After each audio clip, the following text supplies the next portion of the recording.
The mics I'm doing today, I'm doing 2 of them.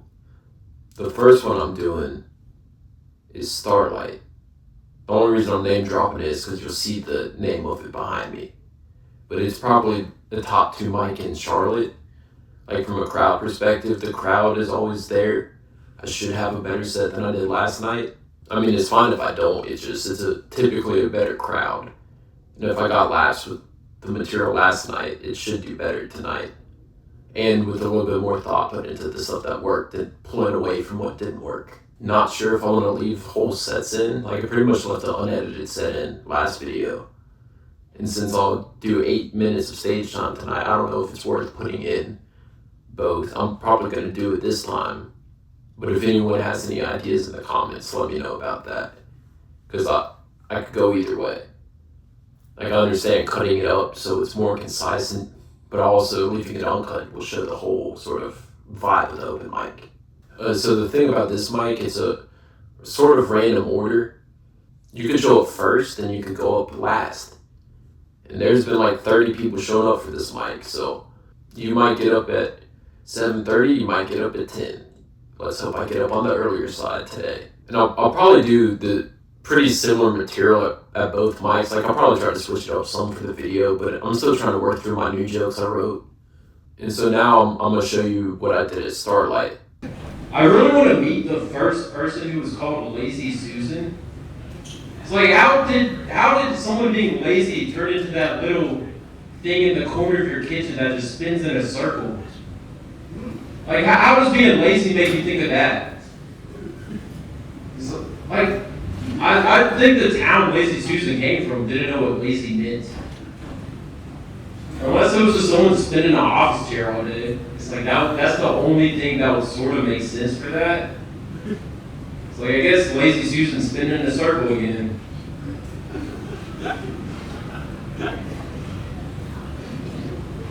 Does anyone in the crowd know who Lazy Susan is? Sweet. I'm not going to ask more.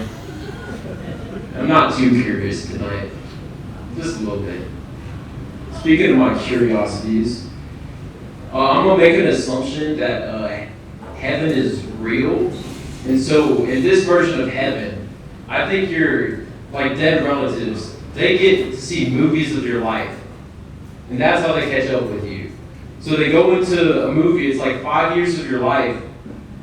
But I like to think they got an end credit scene too. So like, oh, depression will return again. Sort of like, you know, in the Marvel movies, where it's like, oh, Thanos will return again or whatever. Wow.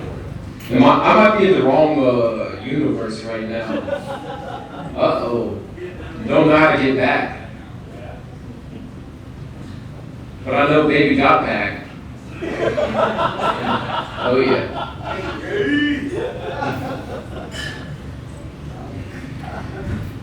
So I'm trying to see if this is a normal behavior, but is there anybody that like in traffic, when you pass a car that's driving like a mean person? I don't think those drive. But so when you pass this person, do you stick your tongue out like, and then say to them, "No, not a boo-boo, you can't pass me"? Is that just me? Really? I thought I saw that in a movie one time. No, I'm lying. I'm not that gone.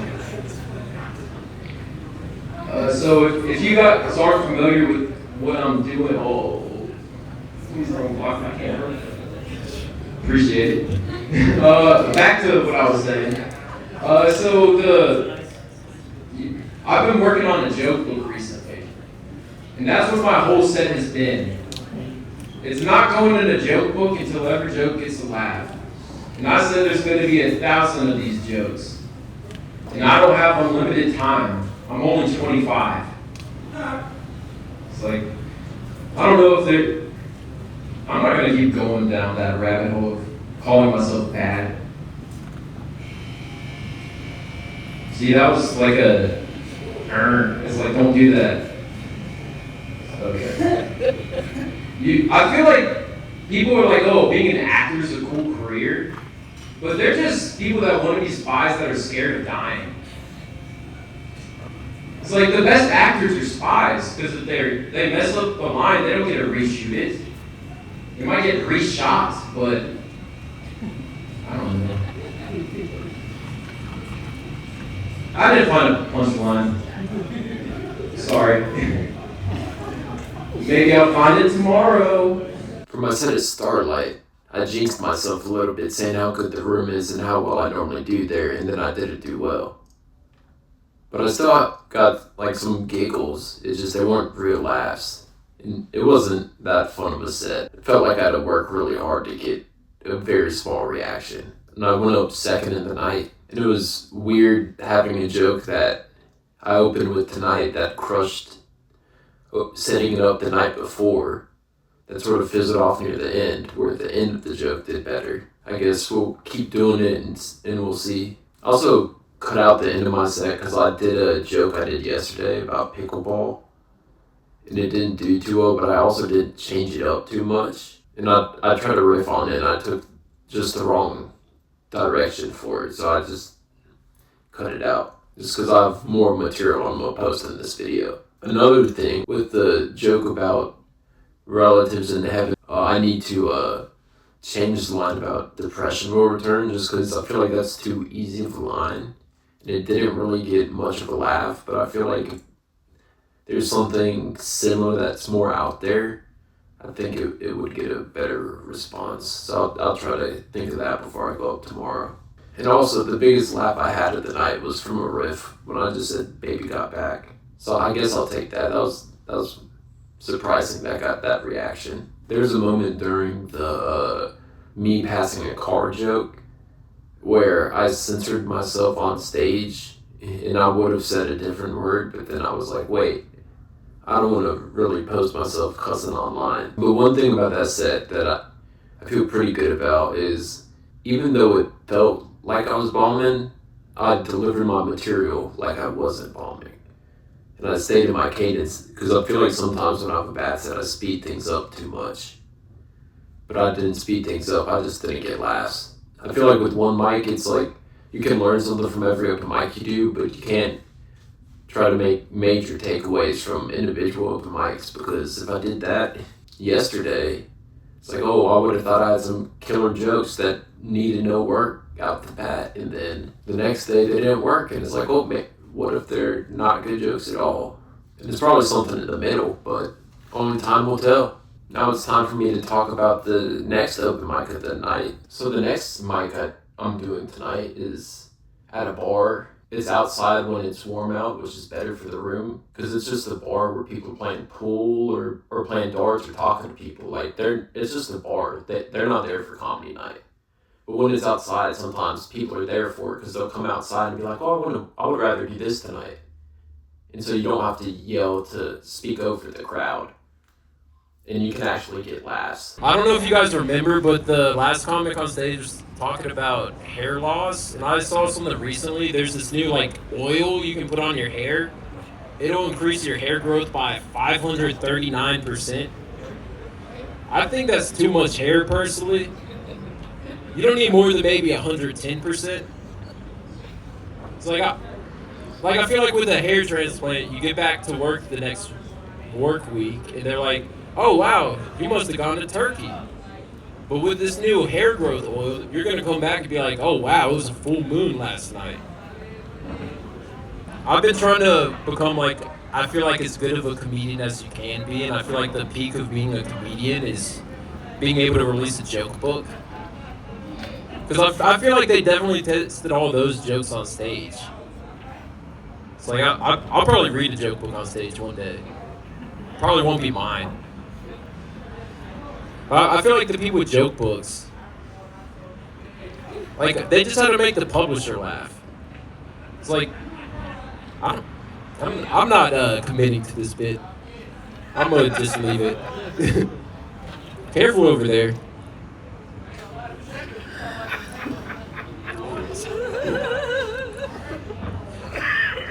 I feel like being an actor is just for people that like sort of wanted to be a spy but didn't want to do the risky missions. So you're too scared to be a real spy, so I just want to be a spy, but they can say cut and I can try it again. Come on, baby. Oh, I was looking for the light. That's what I was talking about. Oh, no. That wouldn't have come out after my set at Starlight if that was the case. So I might not. I feel like as someone who grew up playing tennis, I sort of get pickleball, but I think it's sort of lame that people want to get good at it, because that's how they teach tennis to babies. Like on a pickleball court, and it's just with the softball instead of a wiffle ball. It's like there's people, like, tennis isn't a sport you really need to move that much for either. Like, I guess it's more social for pickleball, but... Come on, Punchline.